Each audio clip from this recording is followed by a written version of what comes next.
Professor Nageswararao గారు సంవత్సరాలుగా అధికారంలో ఉన్న వారినైనా ప్రతిపక్షంలో ఉన్న వారినైనా ప్రశ్నించారు. ప్రజల పక్షాన నిలబడ్డారు. కానీ ఆయన మాట్లాడిన మొత్తం విషయాన్ని పక్కన పెట్టి అందులో ఒక లైన్ మాత్రమే పెట్టుకుని సోషల్ మీడియాలో ట్రోలింగ్, కేసులు, బెదిరింపులు. ఏంటిది? ఇది ప్రజాస్వామ్యమా? లేక మా నాయకుడిని ప్రశ్నిస్తే నాశనం చేస్తాను అనే రాజకీయ గుండాయిజమా? మీకు నిజంగా ఒక్క మాట తప్పనిపిస్తే దానికి ఆధారాలు అడగండి, రాజకీయంగా కౌంటర్ ఇవ్వండి. కానీ వ్యక్తిత్వం హత్య చేయడం, సోషల్ మీడియాలో అవమానించడం, కేసులతో భయపెట్టడం, ఇదేనా మీరు చెప్పే కొత్త రాజకీయ సంస్కృతి?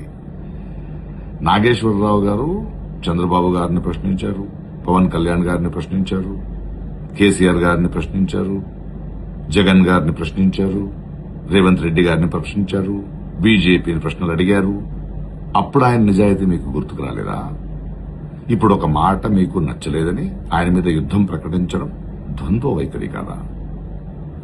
ప్రశ్నించే గొంతులను కేసులతో మౌనం చేయాలని చూడడం ప్రమాదకరం.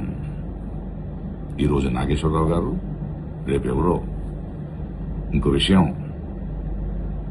ప్రస్తుత రాజకీయ పరిస్థితుల్లో ఏ పార్టీ ఎవరితో పొత్తు పెట్టుకున్నారు, ఎవరు పట్టులో ఉన్నారని అందరికీ అన్నీ తెలుసు. So please stop this nonsense and behave your shelves.